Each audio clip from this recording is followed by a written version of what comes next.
Bonjour à toutes et à tous, bienvenue sur KTV, Kwezi FM, le 106.9 pour ce temps de parole, toujours en direct à la radio et à la télévision. Il est avec nous à chaque fois qu'on en a besoin, c'est le vice-président du Sénat, notre sénateur Thani. Bonjour. Bonjour à toutes, bonjour à tous. Merci d'avoir accepté une nouvelle fois notre invitation. Alors, première question, on a des VO en cascade. On a eu le ministre de l'Intérieur. Là, actuellement, on a Annick Girardin qui sera normalement sur notre plateau demain matin. On annonce également le président de la République, probablement en juin, de ses propres mots. Hein. Ça veut dire quoi? Pourquoi quasiment en 3 mois, on a 3-4 ministres qui débarquent à Mayotte? Qu'est-ce qu'il faut y voir comme message? En tout cas, moi, je ne m'en plains pas, Ouais. parce qu'on n'en aurait pas. La population a raison. Dirait, on ne se préoccupe pas des Mahorais, on méprise les Mahorais. Ouais. Là que plusieurs ministres et prochainement le chef de l'État viennent au chevet de notre île, c'est plutôt une bonne chose. Et vous Des savez, gros déplacements. C'est pas des exactement. déplacements de quelques heures, 2-3 jours. Tout à fait. Mais ça change, Ouais. ça change, ça permet de prendre le temps de voir ce qui se passe, de faire les bilans et puis de voir sur quel pied continuer à travailler pour l'avenir. C'est vous qui faites du lobbying à Paris auprès des ministres pour qu'ils viennent découvrir Mayotte. C'est le rôle d'un sénateur. C'est le rôle de tout parlementaire, effectivement, de servir de trait d'union Oui. entre le territoire et les ministres et le gouvernement. Et ça, effectivement, de tout temps, les élus de Mayotte se sont attelés à ça. Mais c'est aussi ce qui se passe ici, c'est aussi les élus locaux, à force de faire remonter leurs projets, à force de demander des choses, eh bien, ça donne envie, ça suscite en tout cas les envies de déplacement. Et moi, je connais beaucoup d'autres ministres qui aimeraient venir, Ouais. mais à cause de l'agenda, à cause Qui c'est qui aimerait de venir? Comme ça, entre nous, il l'actualité. n'y a personne qui nous écoute. Qui c'est qui aimerait venir là? Par exemple, l'ancien ministre de l'écologie, Nicolas Hulot, Ah oui. que j'avais commencé à brancher en Ouais. lui parlant du lagon, en lui Ouais. parlant, en disant que Ushuaïa, j'avais jamais vu traiter le lagon de Mayotte, Ouais. et il avait pris ça comme un défi. Il avait failli venir, mais il n'est plus dans le gouvernement. Ouais. Et d'autres, Ouais. le ministre de l'Agriculture, j'espère que Le nouveau? le nouveau ancien président du groupe socialiste au Sénat, Bien sûr. j'espère vraiment qu'il va venir, parce que l'agriculture, comme tous les sujets de Mayotte, fait Bien sûr. partie, voilà, de ces sujets prioritaires. Parmi les ministres qui comptent, qui pèsent, le numéro 2 du gouvernement, Christophe Castaner, qui est venu, il devait rester 3 jours, on sait pourquoi, il n'a pu rester que 2 jours, il est reparti en urgence dans la nuit. Donc du coup, les annonces du ministre de l'Intérieur en termes de sécurité et de lutte contre l'immigration, alors il en faisait au compte-gouttes au fur et à mesure de ces différentes séquences, mais il était prévu une conférence de presse le dernier jour où là, il y allait avoir un résumé des annonces. Ces mêmes annonces sont passées un petit peu inaperçues. Qu'est-ce que vous retenez de la visite de Christophe Castaner et des annonces qu'il a pu faire? Alors, avant de faire le bilan Oui, des visites officielles des uns et des autres, il faut se rappeler pourquoi tel ou tel ministre vient. Oui. Parce que le ministre ne vient pas au hasard, ne vient pas en vacances comme disent certains. oui. Euh, Oui, on l'imagine. il- Avec il- l'actualité qui est en métropole. Avec en ce moment. l'actualité, voilà.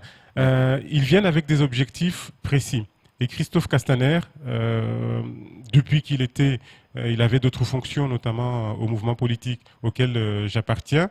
Eh bien, Ramlati Ali et moi, le harcelions depuis les événements d'il y a un an, le harcelions pour qu'il vienne, pour que, en tant que marcheur, ils viennent voir nos difficultés. Il avait promis de venir.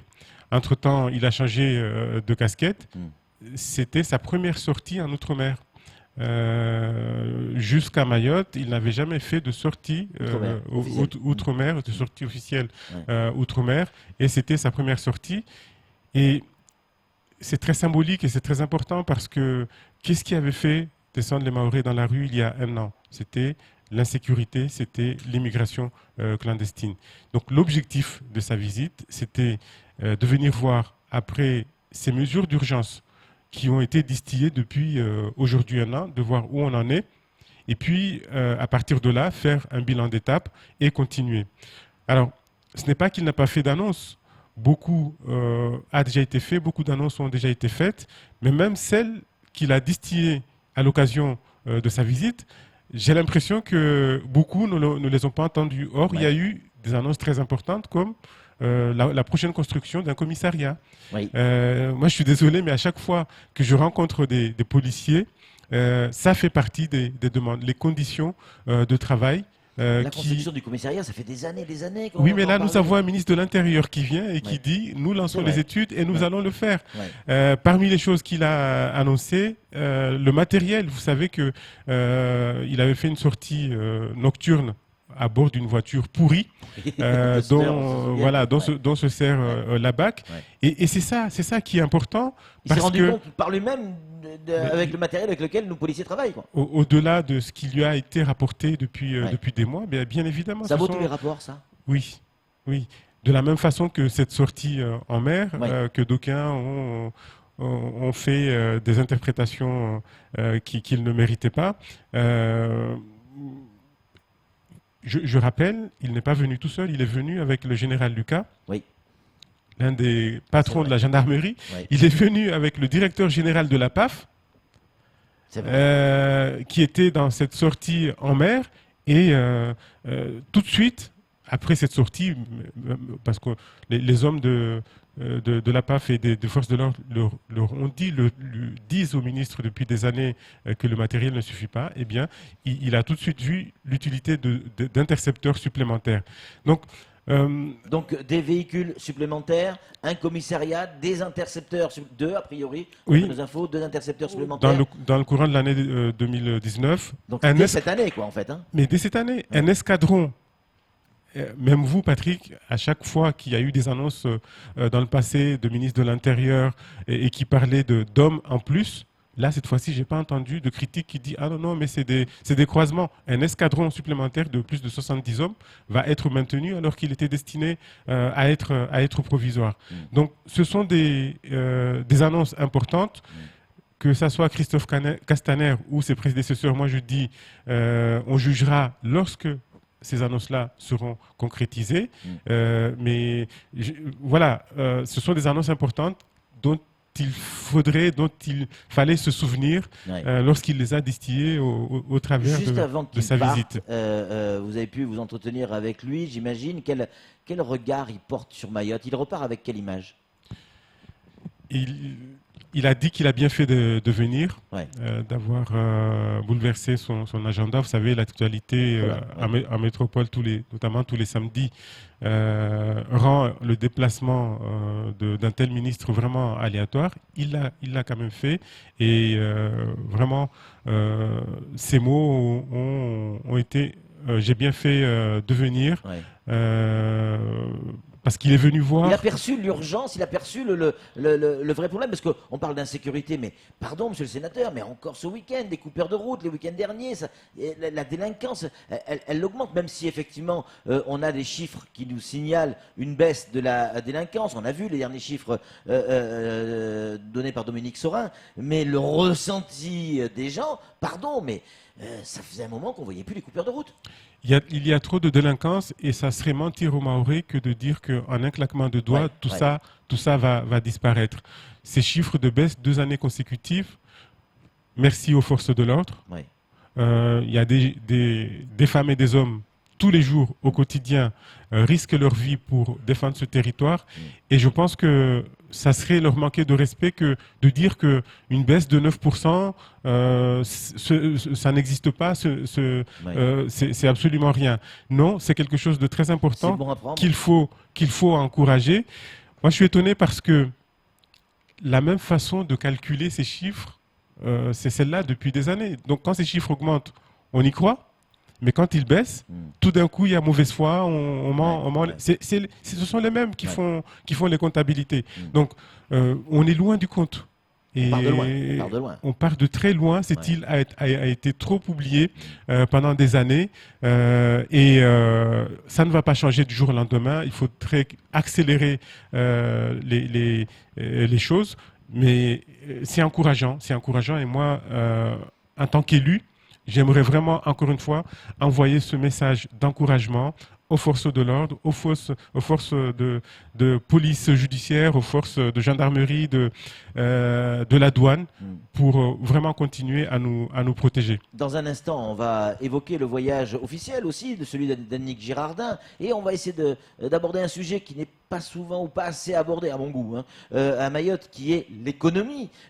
On a besoin de développer économiquement notre île pour lutter contre tout un tas de choses, notamment le chômage, forcément. Mais avant, il y a Léonard Audier qui a une question à vous poser, monsieur le sénateur. Oui, alors j'ai une question parce que paradoxalement, on est content, des ministres viennent en quasi, il y a Castaner, maintenant il y a la ministre de l'Outre-mer, mais paradoxalement, les Mahorais, en tout cas sur les réseaux sociaux, s'expriment en disant mais on en a marre, enfin il y a un double langage. Ils viennent avec des promesses, avec des actions, et d'autres ils disent mais on n'y croit pas, mais rentre chez toi. On lit ça très souvent. Comment vous expliquez ce décalage entre le ministre qui vient et on est content, il fait l'effort, et la réaction de beaucoup de Mahorais? Il y a un désamour qui existe entre Mayotte et ce gouvernement. Je ne sais pas, mais il faut ramener les choses à leur juste proportion. Ouais. Sur les réseaux sociaux, Ouais. ce sont les mêmes, les surexcités, qui tiennent ce genre de propos. Mais moi, pour avoir suivi les ministres sur le terrain, notamment hier au RSMA, ce n'est pas ce que j'ai vu. Mais dans la rue, dans les cafés, ils en parlent aussi en disant mais ils viennent, mais bon. Oui, parce que pendant longtemps, il y a eu ce genre de promesses et les promesses n'ont pas été réalisées. Ouais. Ici, non seulement il y a les promesses, elles sont réalisées et les ministres viennent pour dire voilà ce qui a été promis, voilà ce qui a été fait. Donc, moi je peux comprendre le côté dubitatif et le côté sceptique des citoyens qui continuent à ne pas croire. Avant de regagner la confiance des citoyens, Ouais. il en faudra beaucoup. Il faudra que l'insécurité baisse encore plus. Il faudra que on gagne la bataille de l'emploi sans transition. Il faudra beaucoup de choses avant que cette confiance revienne. Mais on ne peut pas reprocher à un représentant du gouvernement. Mayotte, c'est la France. Bien Tout le sûr. monde est Bien d'accord sûr, pour dire c'est qu'on est en France ici, de venir voir ce qui se passe et Heureusement d'en qu'ils tenir viennent, des ça, comptes. c'est clair. Mais oui, je pense. Monsieur le sénateur, arriver à se battre et à gagner cette guerre contre ce fléau qui est le chômage. Si à Mayotte, on arrive à avoir plus de travail, on n'aura pas réglé tous les problèmes, mais déjà on va régler pas mal de problèmes. Comment arriver à générer de l'emploi? Est-ce que ce gouvernement est d'accord pour dire que c'est par l'entreprise qu'on va pouvoir développer l'emploi? Bien évidemment, Patrick, ce sujet est très important. Oui. Moi, je dirais que c'est le plus important, mais il a été omnibulé, il a été caché par d'autres sujets plus urgents, parce qu'ils font plus mal, Comme l'immigration. l'insécurité et l'immigration, et l'immigration importants, hein, notamment. ouais. Ils sont importants, mais regardez, par exemple, je reviens encore sur l'immigration, pas pour en parler, mais justement pour parler de l'emploi. Malgré l'excès de flux migratoires qui vient, eh bien, le solde migratoire de Mayotte est quand même négatif. C'est-à-dire qu'il y a plus de Mahorais qui partent. Il y a plus de gens qui partent que de gens qui viennent. Et ces gens partent notamment parce qu'ils n'ont pas d'emploi ici. Donc, c'est vraiment un défi capital dont il faut s'occuper. Moi, j'ai commencé à mon modeste niveau à m'en préoccuper depuis quelques années avec ce vecteur de l'économie sociale et solidaire. Aujourd'hui, on en parle de plus en plus, mais j'ai toujours dit que ce qui se passe, l'ADN de l'économie mahoraise, coïncide avec ce vecteur de l'économie sociale et solidaire. C'est pour ça qu'avec des amis sur ma partie engagement associatif, nous avons mis en place la CRES, la Chambre régionale de l'économie sociale et solidaire. Aujourd'hui, le thème de la visite de la ministre, ça sera notamment sur l'économie sociale et solidaire. Et notamment sur Récemment, l'entreprise, hein. Tout à fait, tout à fait. Récemment, vous avez vu la loi de Madame Pénicaud sur la formation professionnelle et sur l'apprentissage. Il y a eu des mesures très, très importantes qui ont été prises parce que vous posez la question, est-ce que ce gouvernement favorise l'emploi? Il n'y a qu'à Mayotte. L'entreprise et l'emploi, mais les deux vont de pair. Oui. Il n'y a qu'à Mayotte qu'on a maintenu le CICE. Oui. Alors que partout ailleurs, le CICE a disparu. Ça, comme encouragement, comme incitation comme aide aux entreprises, il n'y a pas mieux, et toutes les entreprises sont d'accord pour le dire. Dans la même veine, dans les mesures de sortie de crise qui ont été adoptées ici, les emplois francs, le gel ou la baisse des exonérations sociales, voilà, ce sont des mesures incitatives qui ne suffisent pas. Parce que pour que ça continue à fonctionner, il faut que l'attractivité de notre territoire eh bien, soit plus importante. Mais ce gouvernement a bien commencé. Maintenant, il faut poursuivre et accompagner. Vous, plus que quiconque, pardon, vous savez comment est structuré le monde économique à Mayotte. Il y a beaucoup de PME et de très petites entreprises. Les grosses entreprises en sortiront toujours, les gros groupes en sortiront toujours, mais les TPE n'ont que ça pour vivre, ce qui se passe à Mayotte. Aujourd'hui, les entreprises, c'est ce qu'on reçoit comme type de message, n'ont pas forcément besoin de subventions ou quoi que ce soit, elles veulent du travail. Et est-ce qu'il ne faudrait pas trouver la solution pour relancer la commande publique de manière forte, franche, pour que... Pas des miettes, pardon, monsieur le sénateur, mais de manière forte pour pouvoir aider ces entreprises par le travail, pas par la perfusion. Alors vous voyez à quel point l'oubli est rapide, parce que ça a fait partie des thématiques du déplacement de Mme Pénicaud, de la ministre du Travail. Et nous avons insisté pour que ces PME, PMI, mais puissent aussi avoir leur part de gâteau dans ces marchés. On leur reproche. On leur reproche de ne pas être assez structuré, de ne pas avoir suffisamment les reins solides pour répondre au marché, mais c'est le serpent qui se mord la queue. Si on ne trouve pas de système, et nous sommes en train d'y travailler avec des propositions concrètes qui ont été faites à la ministre après en avoir discuté notamment avec le président de la CAPEB, des propositions concrètes. Par exemple, que ces PMI, petites et moyennes entreprises, se réunissent entre elles. Et les TPE aussi. Et les TPE se réunissent entre elles pour pouvoir avoir ces marchés. Nous avons proposé aussi qu'il y ait des clauses dans les marchés eh bien, qui prévoit impérativement que, je ne sais pas moi, je dis n'importe quoi, mais un tiers ou plus des lots, des marchés puissent aller vers ces petites et moyennes entreprises. Donc, les sujets sont sur la table. Vous savez... il faudrait qu'on arrive à se fédérer, que les petites entreprises, les toutes petites arrivent à se fédérer pour travailler ensemble. Mais est-ce que c'est pas ça le véritable problème, que ce soit pour les TPE ou en politique, on va en parler dans un instant. La solidarité locale, la solidarité mahoraise, elle est compliquée, on n'y arrive pas. Oui, mais vous savez, c'est dans la nature humaine et moi je suis. Regardez la Réunion. Oula, moi je serais vous, je ne m'aventurerai pas dans la Réunion. Les élus s'entendaient beaucoup dans le passé. Aujourd'hui, je ne suis pas sûr que c'est le cas, mais il ne faut pas prendre les mauvais exemples. C'est pas parce que ça ne se passerait plus à la Réunion qu'il faudrait effectivement. Mais ça viendra. Ça viendra. Ne cherchons pas à nous entendre jusque dans les détails. Déjà, sur les points importants, ça serait bien, notamment sur l'évolution institutionnelle, par exemple. Et puis, vous savez, on a d'autant plus de mal à se mettre d'accord qu'il y a des difficultés. Donc, résolvons ces difficultés, notamment économiques, sociales, et puis vous verrez que les années passant, les élus vont s'entendre, et puis la population aussi a son rôle à jouer. La population peut et doit détecter entre les élus conciliants et les élus qui ne le sont pas, et puis ça doit faire partie des exigences des campagnes à venir. Parlons encore un petit peu plus politique, si vous êtes d'accord. Il est où le temps où on avait un sénateur, un député, des sénateurs, des députés qui travaillent et qui l'ont annoncé sur ce plateau même, là où vous êtes assis, Monsieur le Président, que les parlementaires vont travailler ensemble, main dans la main. Et là, on a l'impression que tout a explosé. Que d'un côté, il y a Hassan Abdallah, Ramlati, Tani, et de l'autre côté, on a Mansour tout seul. Que cette union, cette unité a explosé en plein vol. Est-ce qu'on a tort ou pas de penser ça? Alors là, pour une fois, je vais me permettre de vous dire, Patrick Milan, vous vous fourvoyez. D'accord. Parce que ce n'est pas ce qui se passe. D'accord. Alors, comme je l'ai dit, on ne peut pas être d'accord sur tout. Oui. Mais sur les dossiers, et les dossiers très importants, notamment par rapport à nos relations avec nos voisins, mais jamais nous ne faisons un pas de façon isolée. Nous discutons ensemble.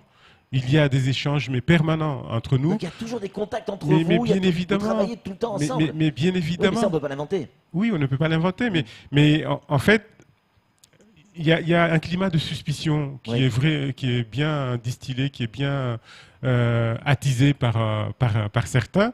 Mais il faut arrêter là aussi de penser qu'on ne se parle pas. Enfin, il suffit de nous voir quand nous sommes ensemble et sur le terrain et lors des navettes parlementaires. Il peut y avoir des sujets de divergence et heureusement.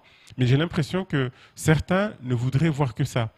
Alors que dans 90% des cas, nous nous mettons d'accord pour aller dans le même sens. Je pense que Mansour Kamardine ne vous dira pas le contraire. Dernière question, après on vous libère, c'est promis. On en a plein, mais Dieu sait que c'est important. Et pourtant on a explosé le timing. Souvent on nous dit, on lit ici et là, ah mais Castaner, Girardin, Tani, tout le monde vient pour préparer l'arrivée du président de la République. Ça veut dire quoi préparer l'arrivée du président de la République? Quand il y a des ministres qui viennent, où on nous explique que c'est pour préparer quelque chose, ça veut dire quoi préparer? Alors si c'était vraiment ça, Ouais. mais ça serait la moindre des choses, Patrick. Oui, mais en quoi? Comment on prépare l'arrivée d'un président de la République? Le président de la République, lorsqu'il va venir, Ouais. je l'espère, fera ses propres annonces, fera son propre... Vous êtes au courant de ce qu'il va dire? Pas du tout. Petit peu. Je ne On connais... nous dit c'est lui qui va faire les grandes annonces. Je ne sais rien du tout, mais c'est quand même la moindre des choses que avant un chef d'État Ouais. ne se place quasiment jamais dans le même territoire pendant son quinquennat. Donc ça sera peut-être sûrement La seule visite. la seule visite. Ouais. Donc est-ce que ça ne vaudrait pas le coup de bien préparer les choses, de bien déblayer le terrain pour que lui, lorsqu'il va venir, fasse des annonces à la Les hauteur Mahorais l'ont dit, ils à la attendent hauteur la de sa piste longue. Est-ce stature. que vous croyez qu'il va annoncer la piste longue dans les couloirs? Vous n'avez pas entendu parler de ça? Je En n'en sais passant devant un rien. bureau, vous n'avez pas entendu un truc comme ça? Je n'en sais d'un rien, avion, je n'en sais peut-être. rien, Patrick. Ouais. Comme les Mahorais, j'espère que la piste longue sera au menu de Ouais. sa visite. Mais vraiment, il faut pas croire. C'est pas parce qu'on soutient un président de la République, qu'on soutient sa majorité, qu'on connaît les secrets des dieux. Ouais. Et moi, je rigole quand je vois des personnes ici qui viennent et qui disent j'ai des relations à l'Élysée, j'ai des relations à Matignon, j'ai entendu que. Mais foutaise, ça n'existe pas, ça. Ça n'existe pas. Vous êtes Le- quand même l'homme de Mayotte qui murmure aux oreilles de ce gouvernement, tout de même. Je Vous êtes celui suis, qui- je suis comme les autres. Je croyais que c'était fini. Non, mais on va finir, c'est promis. C'est pas la pub là. Non, pas Non, encore. non, non, pas non, encore. non. Non, non, mais vraiment, Ouais. vous savez comment je fonctionne. Oui. Je ne prétendrai pas à quelque chose que je n'ai pas, Ouais, bien des sûr. prérogatives que je n'ai pas. Je ne vois pas un président de la République, avant sa venue, Ouais. aller chuchoter à Sénateur. une ou deux personnes. Tiens, non, ça serait pas sérieux. Et encore moins quelqu'un qui n'est pas du tout élu. Donc, il faut arrêter de prendre les Mahorais pour des imbéciles et de leur faire croire qu'il y a des oreilles qui traînent à l'Élysée et qui entendent des choses que personne d'autre n'entendrait. Il faut arrêter avec ça. On a besoin de sérieux, on a besoin d'avancer, on a besoin de concret et pas des âneries comme celles que j'entends ou que je lis dans les réseaux sociaux. Merci beaucoup, Monsieur le Président. Merci, Monsieur le Sénateur, d'être venu sur ce plateau, d'avoir répondu à nos questions. C'est tout pour ce temps de parole. Tout de suite, la suite de nos programmes.